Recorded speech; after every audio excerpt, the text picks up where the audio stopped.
Okay, so question number 6 here. 2 hot air balloons are off the ground. The first balloon, the distance from the bottom of the basket to the top of the balloon is 15 feet. So let's see. So I'm going to draw. Here's ground. So first balloon, bottom of the basket to the top of the balloon, 15 feet. And well, let's read on. Second balloon, this distance is 20. The top of balloon 1's balloon is 6 feet above. The top of the balloon is 6 feet above the bottom of balloon 2's basket. Okay, so the top of balloon 1's balloon. Okay, so the top of balloon, so we got balloon 1's balloon. The top of it, oh wait, that's not very good drawing. So let me lower it down a little bit so that, and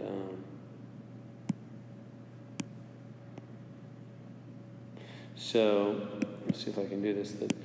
And then I think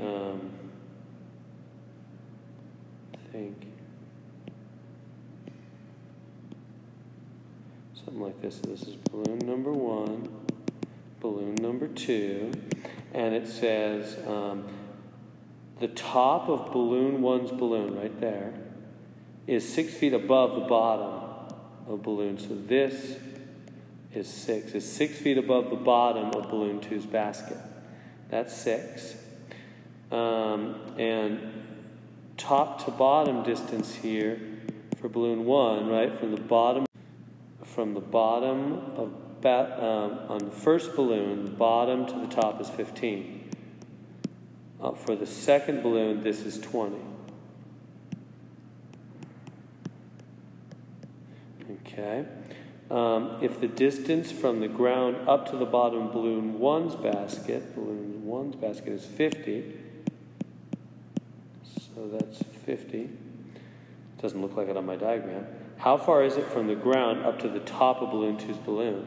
So what they want then is from the ground up to here, Right, is that what they're asking for? How far is it from the ground up to the top of balloon 2's balloon? Okay, they want that. So let me see. That's kind of tricky. Can I get how far from here to here? It's got to be 15 take away 6, which is 9, So that's got to be 9. So from bottom up, we can go up to here is 50. From this up to here. Oh, wait a minute. Oh, I see. Up to here is 9. And then 20 the rest of the way. Like that, right? Yeah. So it's going to be 20, 9, and 50. 79 feet is the answer. So it's a good diagram that helps on that one. Okay, and number 7, the universe is 1 through 10. A is, notice, odd numbers. B is 1 through 5. C is kind of a mix of numbers. What do they want me to do here? They want A overlap, not B on part A. Now, what's that? Well, first off, what I think is easiest to do on these is just to write them all down. So first off, we have A. What is set A? I'll write it down. 1, 3, 5, 7, 9. And then over here, they want B bar, which means outside of B. They want the bar means outside. What's outside of B? Well, B is 1, 2, 3, 4, 5. So what's outside is 6, 7, 8, 9, 10. That makes sense. You think, why can't we go like 11, 12? Well, the universe, the whole universe is everything that's possible in this problem, is just the numbers 1 through 10. So when they say what's outside of B, B bar, outside of B, the numbers, 1, 2, 3, 4, 5 is in B, then 6, 7, 8, 9, 10 is out of B. And then I want to overlap. So what does overlap mean? It means what? So overlap means it means in this set and. That's like an A for the word and. Both and. It's in both sets. It's a both and. So you got to be in the left set, in A, well, I should write it this way. Both in A and the not B set. So what is in both? Is 1 in both? No. Is 3 in both? No. Is 5 in both? No. Is 7 in both? Yeah, here's 7. Is 9 in both? Yeah, 7 and 9. So the answer is just 7 and 9. All right, let's try the next one. So on the next one, they want outside of A. So what's outside of A? A is odd numbers, 1, 3, 5, 7, 9. So outside of A is the even numbers, 2, 4, 6, 8, 10. And then B, just plain, no, C. C, just plain C over here. What's that right there? 3, 4, 6, 8, 9. So notice how I write the two sets. I write the outside A and the C. I write them down for myself. And then I put the symbol in the middle, overlap, which again means and. What's in both sets? Well, is 2 in both sets? No. Is 4 in both sets? Yeah, there's 4. So 4. Is 6 in both sets? Yeah. Is 8 in both sets? Yeah. Is 10 in both sets? No. 4, 6, and 8. 4, 6, and 8. 4, 6, and 8 is in both sets. Good. Let's go on to part C now. So part C wants me to do B, and so let's start with B and then not C.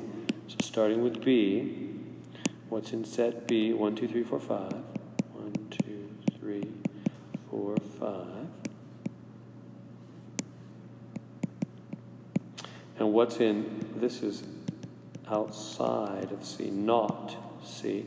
So C is 3, 4, 6, 8, 9. What's outside of C? Well, 1, 2, I'm just going through the list. They have 3 and 4, 5, they have 6, 7, 8, 9, 10.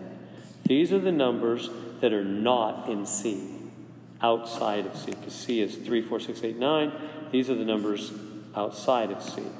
Okay, now what am I supposed to do in the middle of these two? I'm supposed to do union. Now that's different. The last two problems were overlap, right? Look back here. The last two were overlap and overlap. This one's the opposite. It's U. So there's a big difference between the meaning of those symbols. And that's what this is testing, is if you understand the difference in the meaning of those symbols. This one means or. Are you in this one or in that one? You don't have to be in both. Just all numbers in B or not C.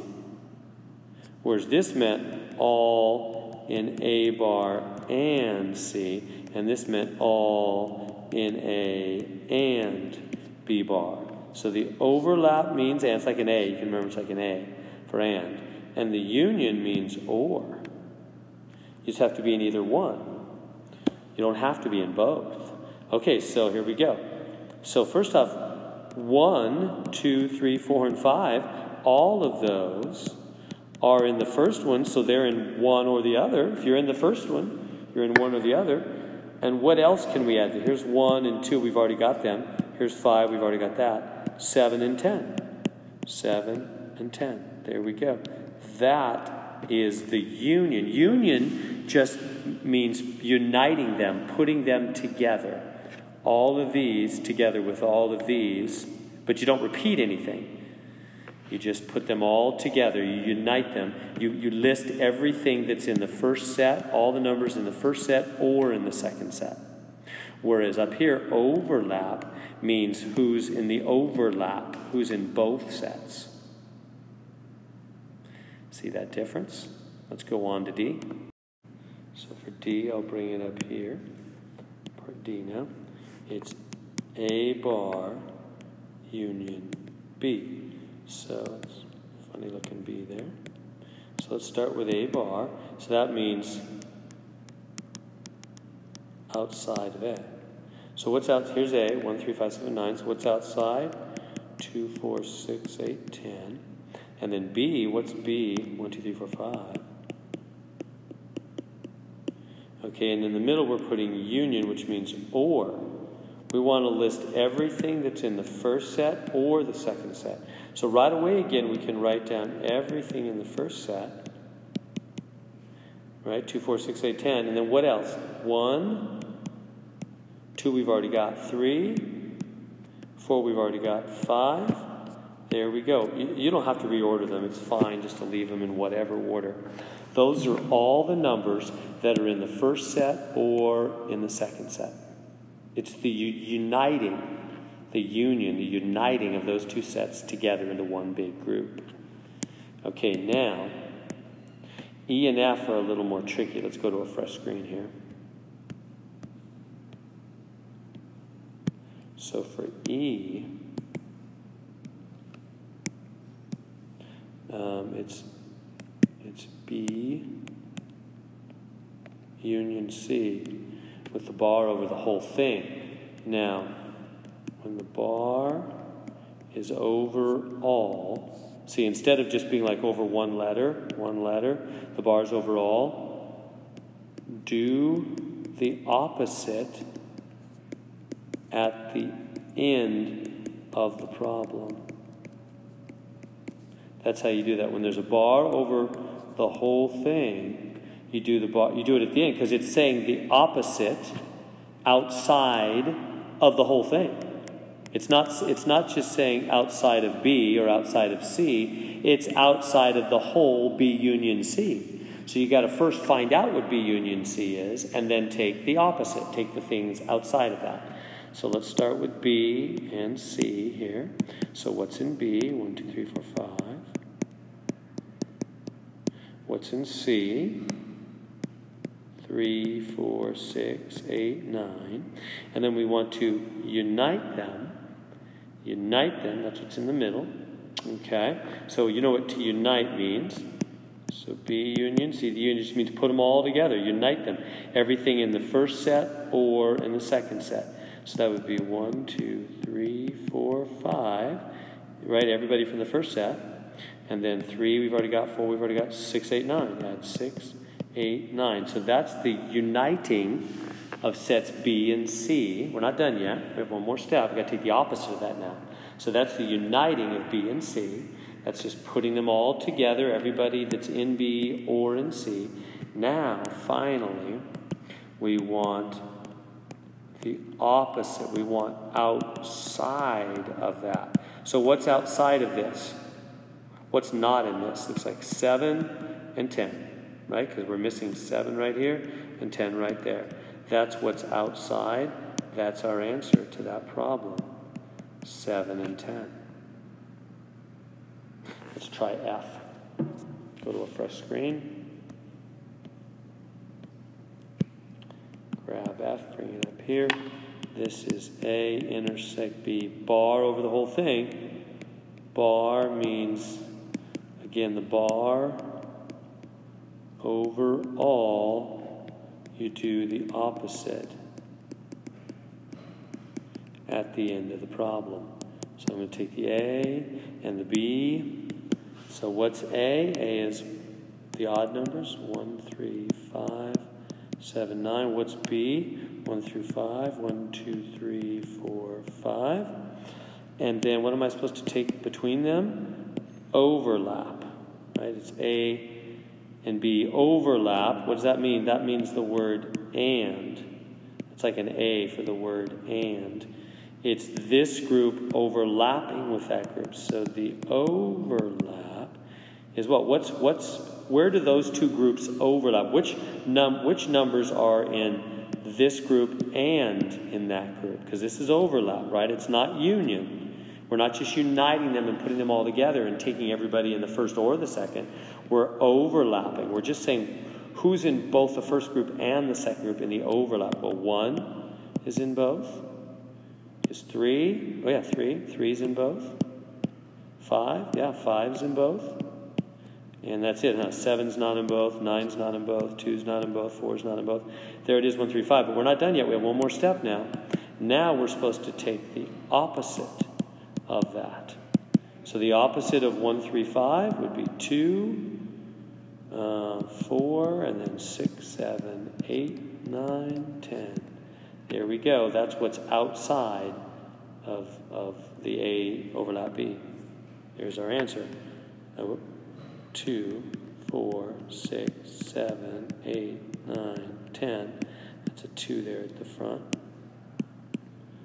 There we go. Okay, now we're on number 8. A fraternity with 40 members. 18 take math, 5 take math and literature, 8 take neither math nor literature. How many take literature but not math? So what we need here is a Venn diagram. So I'm going to have one circle for math. So this will be math. And the other circle for literature. And what does it say? 40 members. So that's like, I'll put that over here. 40 total members in the fraternity. 18 take math. Now, can I put that 18 here? No, I don't know about that yet. 5 take math and literature. That I can put right there because 5 are in the middle. 5 are in the math circle and in the literature circle. They take both math and literature, right? That's the overlap. That's the overlap. They're in the math circle and the literature circle. Let me back up now. Now let me go back to this 18 take math. Again, it's not 18 here because if I did that, that'd be 18 and 5 more would be whatever, 23 total in the math circle. And that's not right. There's not 23 total in the math circle. It's saying there's 18 total in the math circle. So how many here? Must be 13. See how I did that? I took 18 minus 5, right? That told me that there had to be 13 right there because now there's how many? 13 and 5. There's 18 total in the math circle, which is what they said. Finally, 8 take neither math nor literature. So those are out here. Right, they're in the box. They're among the 40 fraternity members, but they're outside of the math circle, outside of the literature circle. They take neither math nor literature. So I just need this, call this X. I just need to find that last section. How do I find that? Well, you can add up 13, 5, and 8. What is that? 11, 16, 26. And then subtract that from 40, which leaves 14. This has got to be 14. That makes 40 total, because there's 40 total in the fraternity. Now we can answer their question. How many members take literature but not math? That's the 14. See, they're in the literature circle, but they're not in the math circle. It's the 14. Literature but not math. Okay, so let's try this one. They want me to say which of these Venn diagrams is B, overlap, not A. Well, let's try to draw it here. So I'm going to put circle A, circle B, circle A, circle B. Okay, now, first off, I'm going to do B. So they want me to shade B, so I'm going to shade B. That's all of circle B shaded. I'll do purple. Okay, next they want me to shade this. Now, what is that little mark on the A? It's the same as A bar. It means outside of A. So that means I need to shade every region outside of A. So it's kind of like the sun shining or something, you know? Shining everything outside of A like that. Everything outside of A. All right. So we have the green, we have the purple. Now, what do they want as the answer? Well, right in the middle is overlap. See that? This is overlap, which means both and. Both the purple and the green, right? Both the, what is it? The B in purple and the green, which is the A bar. Overlap. It's like the word, it's like an and. It's the A for and. It's the overlap. So where do the green and the purple overlap? Where are they both? Well, they're both green and purple here, aren't they? Isn't Isn't that the only place where we've got green and purple overlapping? It's right there. So that's this answer right there, huh? That's the final answer to the question. There we go. What if, by the way, what if at the end they had put a U in between those? That means unite all shading. Take anywhere, that would have meant take anywhere where you have B or not A, where you have the purple shading or the green shading. So in that case, I would have shaded this section in as well, and the whole outside would have all been shaded. In fact, that would have been, so notice everything would have been shaded but the middle on that. No, wait, everything but the, it would have been this. It would have been this answer. Everything is shaded, except, all this is shaded, all this, and the whole outside. Anywhere you have any shading of any kind, all the purple, all the green. If there had been a U in the middle, it would have been answer D. But it wasn't. It would have been D if it was U, but it was overlap, so it's B. Okay, so they want me to take this Venn diagram and go back and tell them which of those is right. So what they're doing on this Venn diagram, see how it's circle Q has been shaded, but the J part removed. See, if I did this, that would be all of Q. But then they've removed the J part, haven't they? So it's just the Q part, Q minus J. It's right there. Let's try the next one. Here they've shaded only the outside, right? Shaded all the outside. Well, how do you say that? Well, it's kind of tricky. What they've done is they've taken the outside of J, write that better, outside of J and outside of Q. It's this one. It's the outside of J overlapping with the outside of Q. Do you see that? It's everything outside of J. If you did everything outside of J, you would do like that, like the sun again, everything outside of J. And then if you did everything outside of Q, you would do like that, everything outside of Q. And then where do they both overlap? It's all on the outside here. They overlap.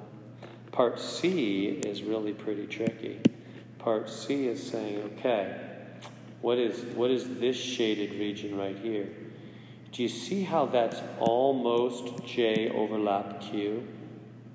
See, if it just said J overlap Q, it would also go down here, right? Because that's where circle J overlaps circle Q. But it's not quite all of that. They're taking some out. So it's one of these J overlap Q, but so it's going to be one of these ones with J overlap Q. So it's either going to be this one or this one. Okay? And now they're taking out the C section. So that's and, not C. It's A. They took out the C section. All right, those are hard. Number 11. So this is a number line model to show that 3 times negative 6 is negative 18. So 3 negative 6s is negative 18. Well, first off, we got it. It's going to be B because we have 3 jumps. It's a negative 6, a negative 6, and a negative 6, ending at negative 18. Okay, number 12. We got negative 3 times negative 2 is positive 6. All right, how are we going to do that? That means let the first factor be the number of groups. Be the number of groups in the neutral space. Let the second factor be the number of group charges in a group. So negative 3 means remove 3 groups times negative 2 of negative 2. So remove 3 groups. The negative is the remove. If it was plus, it would be add in. So negative means remove. So the idea here is it's a way to physically show kids that 2 negatives really do make a positive. It's not just some weird math rule. It's the truth. Negative 3 times negative 2 is positive 6. How do we know? Well, you make this a physical way for them to see it. Negative 3 means remove 3 groups. If it was plus 3, it would be add in 3 groups. So remove 3 groups of negative 2. So notice all these start with 0, by the way. See, this is 3 positives, 3 negatives. That's 0. 3 positives, 3 negatives. That's 0. The circle starts with 0. 3 positives, 3 negatives, 3 positives, 3 negatives, 3 positives, 3 negatives, 3 positives, 3 negatives. They all start with 0, don't they? So you start with nothing, but it's a fancy way to show nothing. It's a big 0. And then you're supposed to remove 3. Now, which one's removing 3 groups of negative 2? It's B, isn't it? See how there's 3 groups going out here? 1 group, 2 groups, and this 3rd group. 3 groups of negative 2 are going out. So if you remove those 3 groups of negative 2, all you'll have left is the 6 positives, which is what? Plus 6. That means if you start with nothing, you start with 0, this is a big fancy 0 to begin with, and you remove 3 groups of negative 2, it turns it into positive 6, doesn't it? 2 negatives is positive. It's a physical way to see that. In each of the charge field models to the right, the encircled charges are removed. Write the corresponding integer multiplication. So they're removing these 2 groups here, and they're removing these. The circled ones are removed, it said. So what are they doing? They're removing 2 groups of, what's each? 1, 2, 3, 4, 5, of negative 5. 2 groups of negative 5. And here they're removing 2 groups of negative 2. It's that one and that one. There we go for A and B. Okay, so some algebra rules here on number 14. Basically distribute. So what do you get? Negative A squared plus AB, right? Negative times negative. And plus 9A, negative times negative. So there's that one. Let me do the next one down here. For the next one, I'm going to FOIL. So here, I'll just do it here. The first goes to both. I get minus 36 minus 6A. Watch your signs. That's a lot of the trick. Minus 6A minus A squared. It's minus 36. These two make minus 12A minus A squared. You got to combine like terms there. All right. Now let's try C. I'm going to go for a fresh page to do C. A minus B minus 5. So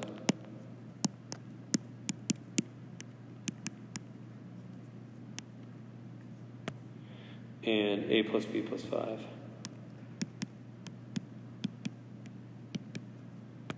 That's number 14, part C.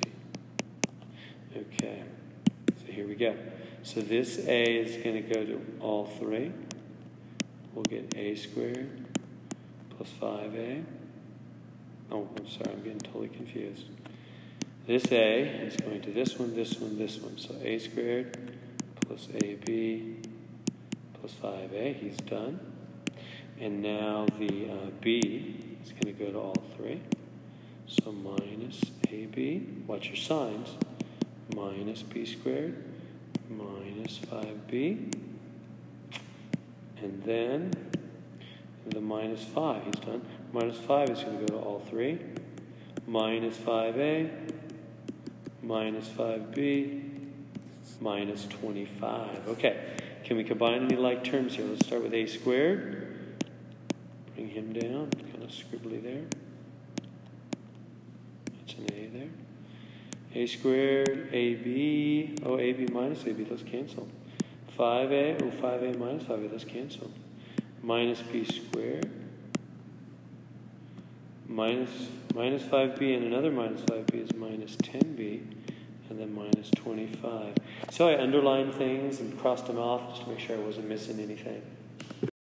Okay, so now they're asking, is this minus root 16? That's just minus 4, huh? Because square root of 16 is just 4. Is that an irrational number? False.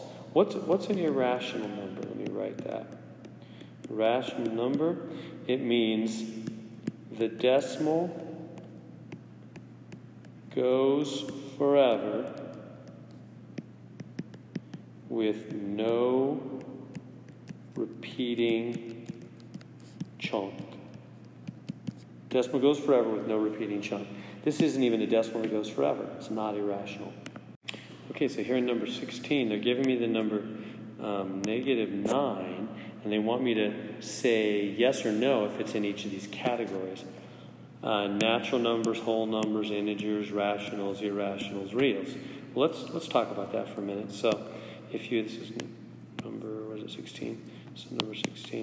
So basically, if you have the box, which is all the real numbers, you can break it into two groups called the rational and the irrational. And I just wrote for you what the definition of that is. Irrational, decimal goes forever with no repeating chunk. Decimal goes forever with no repeating chunk. So that would be like pi.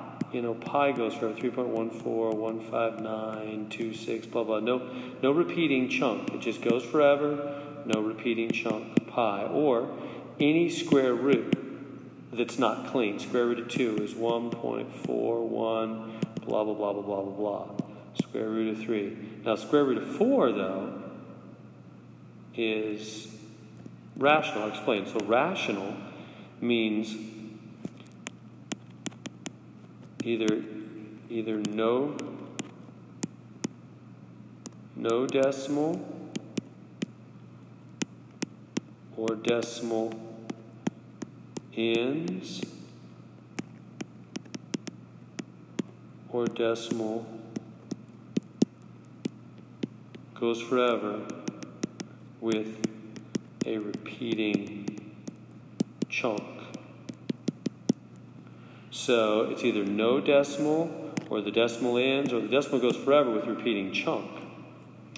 So and that rational means if it's yeah, I'm not writing this. Here, let me. That's true, but that's not a very good way to write that.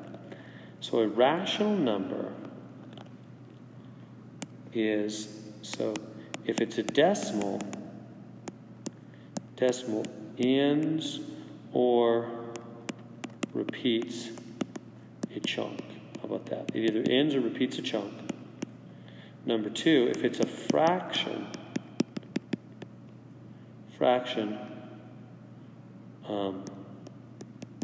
whole number over whole number. That's where they get the word ratio. It's a rational number. It's a ratio, a rational number. It's a fractional number. It can be written as a whole number over a whole number. So that would be numbers. So this would be like 2.3 or 3.18 repeating forever. Those would be decimal rational numbers, or any fraction like 2/3 would be a fraction. Those are all rational numbers. And then within the rational numbers, we have a subset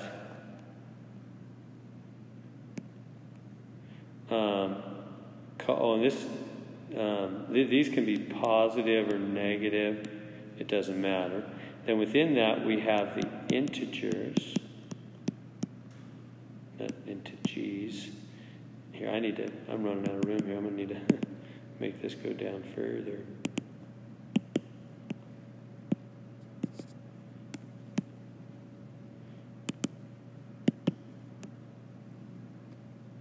We have the integers, which are positive or negative, whole numbers. So -3, +2, -7. And then within that, we have, within the integers, we have the whole numbers. That'd be 0, 1, 2, 3, etc. Only positive. Only positive. Not negative. So this is kind of like a map of the United States or something, you know. And here we have the West Coast and the East Coast. And then within the West Coast, we have California. Within, right, if you're living here, you're in California, which is in the West Coast, which is in the United States. You're an integer. So you're also a rational, right? Any whole number, any integer can be written like over 1. So it can be written as a rational, a ratio, a fraction, right? Or it's a decimal that doesn't end. -3.0, same thing, right? So if you're an integer, then you're also a rational.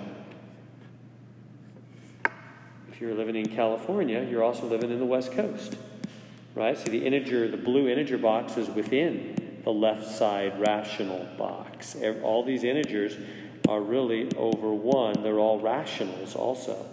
And then the whole numbers, that'd be like Fresno County, which is in California, which is in the West Coast, which is in the United States, real numbers. All of these are called real numbers. So yeah, a whole number, that's only positives, no negatives.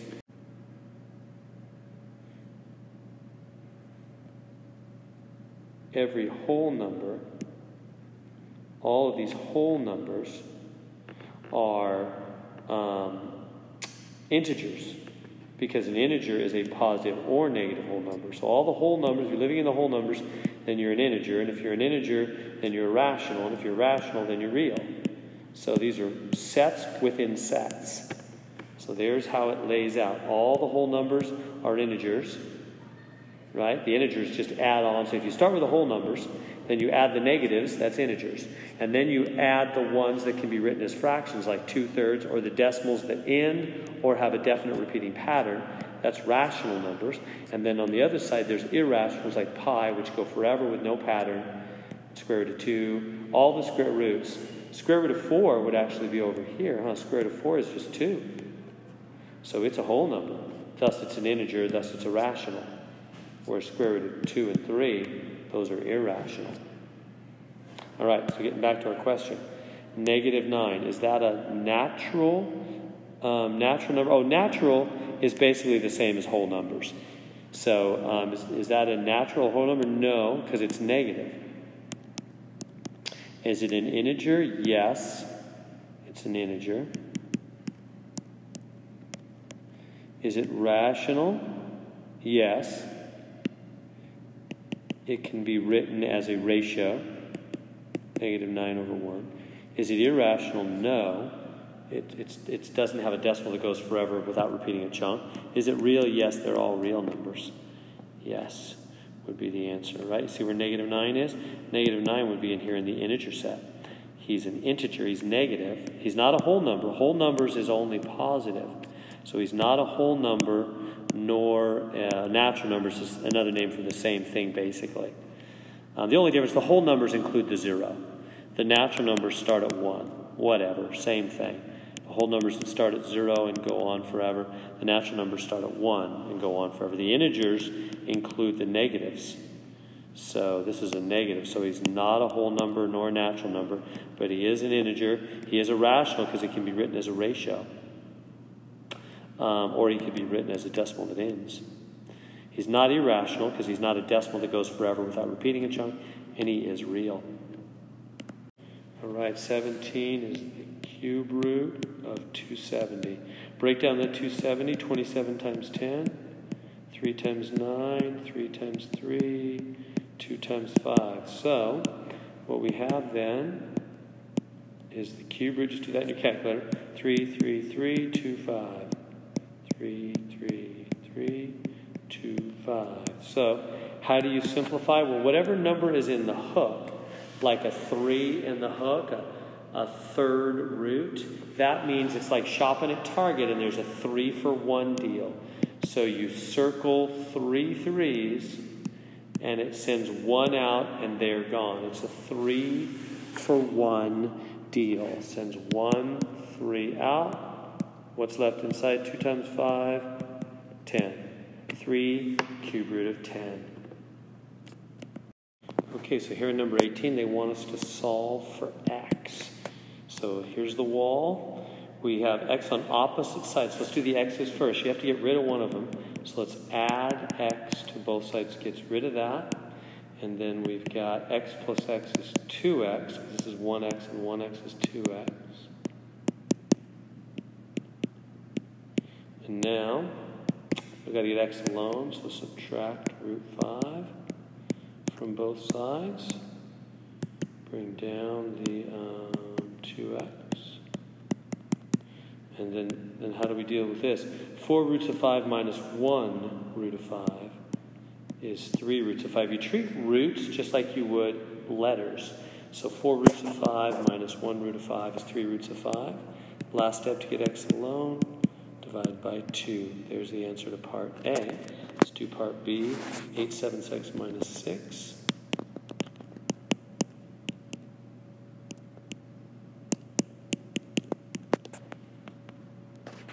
Equals x plus root 7.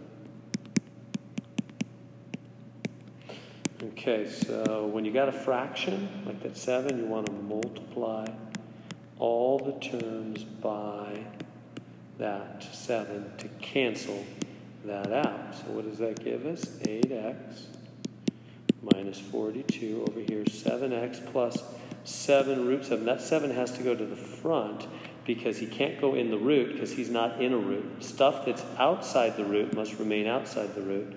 Stuff inside the root must remain inside the root. No crossing the line. Outsiders stay outside, insiders stay inside. Okay, so how do we get x alone? Here's the wall. When you have x on opposite sides, you always do that first. Get rid of that.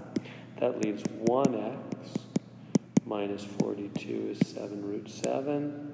Last step. Add 42 to both sides. So that'll be x equals. Now, can I add that and make it 49 root 7? No. It's like looking at 7w and 42. They're unlike.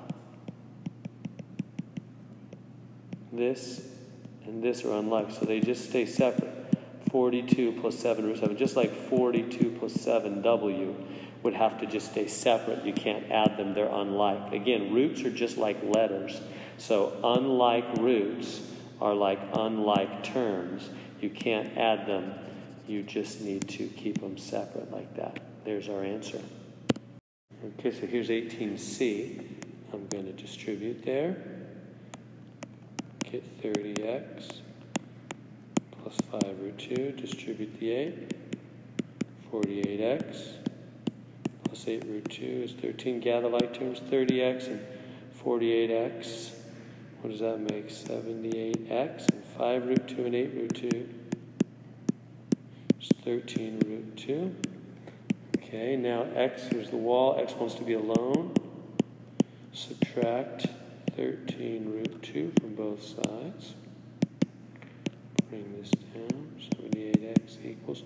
Again, those have to stay separate because they don't both have root 2's. So you can't subtract them. They're unlike terms.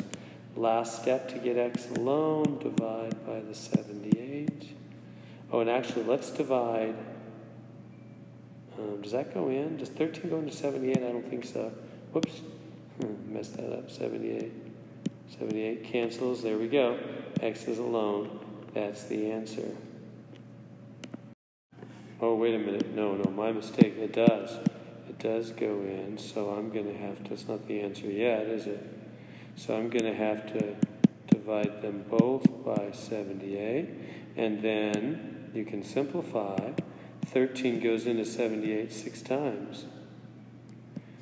6 times. So that's 1/6 minus root 2 over 6.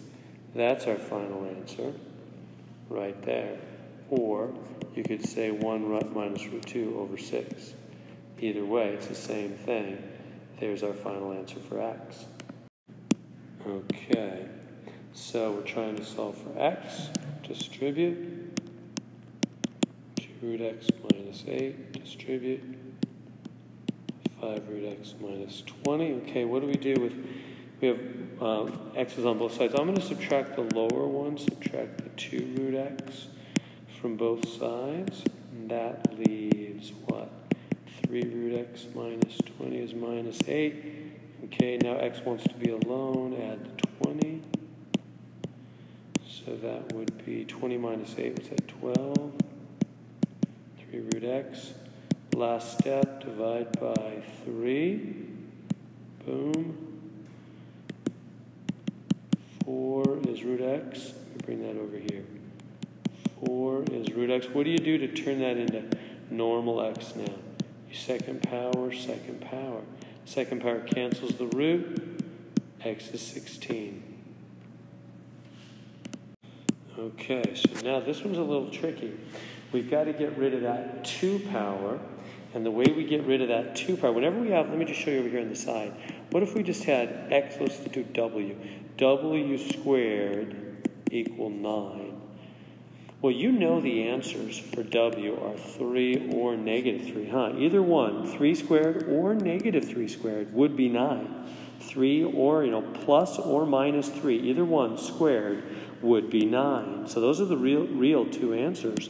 Notice if I just simply put a root over both sides to cancel out that square, I only get root of 9, I only get 3. Where's the negative 3 answer? So the moral of the story is when you put a root on both sides, you have to put plus or minus on the number side to get both of the true answers.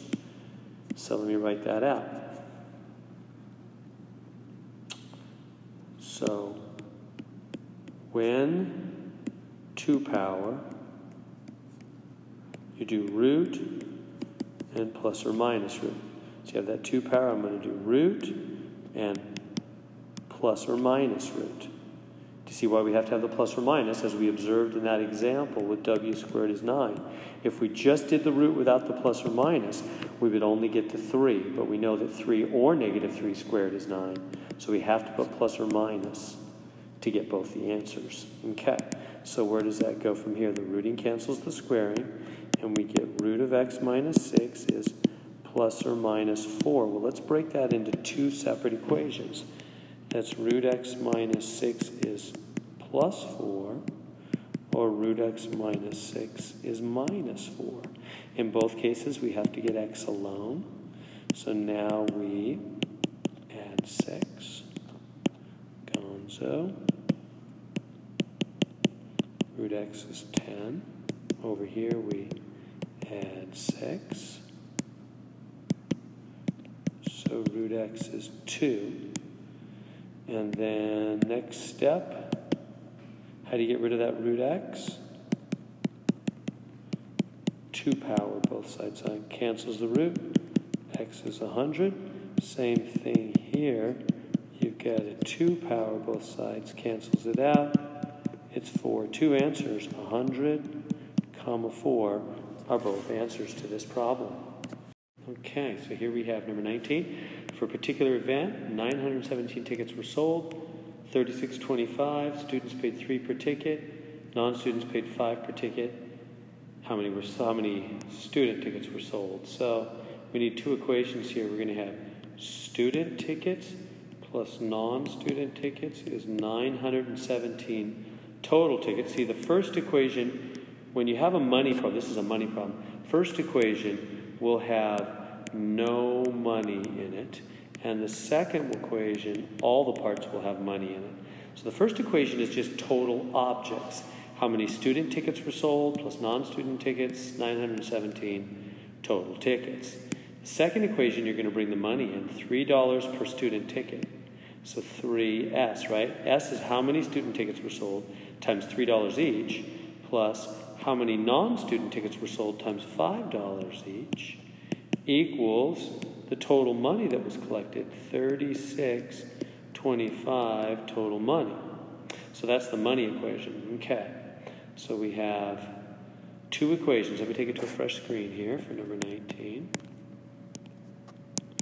S plus n is 917. The second equation, 3s plus 5n. 3s, 3s plus 5n is 3625. Okay, so how do you solve two equations with two letters like this? Take the first equation and get s alone, or one of them alone. It doesn't really matter. So I'll subtract n from both sides. So s is 917 minus n. So you get one. So the first step is to get one of them alone, and then plug that in for s in the other equation. So you get one letter alone in one equation, and plug it in for that letter in the other equation. So this becomes 3 times s, and what is s? 917 minus n plus 5n is 3625. So I plug that s in. So now distribute 3 times 917, what is that? 2751 minus 3n plus 5n is 3625 minus 3n plus 5n is plus 2n, and now we subtract 2751 from both of those. 2n equals 874. Last step, divide by 2. And equals, on the calculator, 437. So 437 non-student tickets were sold. They asked me how many student tickets, though. So how do I find that out? Well, notice it said that there were 970 tickets total. So if I just take this and subtract from 917, I get 480. That must be S.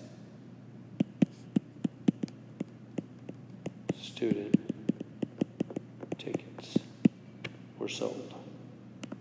Okay, number 20. An estate, 584,000, is left with 3 siblings. The eldest is 6 times as much as the youngest. The middle is 16 more than the youngest. How much should each receive? So we have the eldest,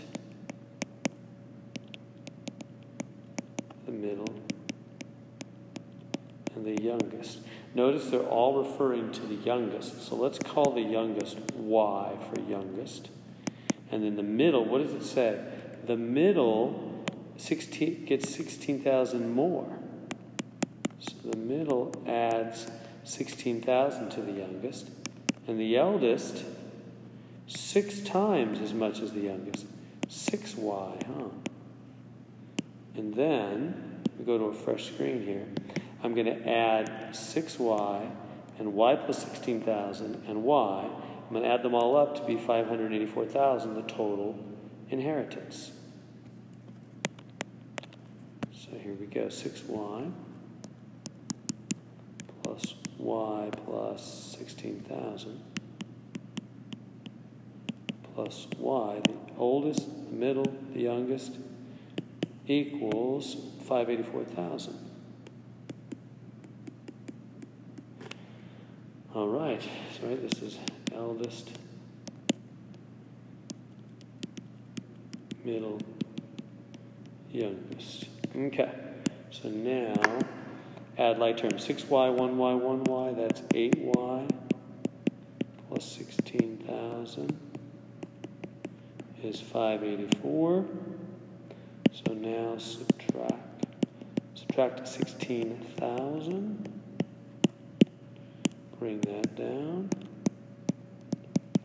8Y equals So we got to subtract that. Big numbers there. 584,000 is, subtract that, you get 568,000. Last step there, divide by 8.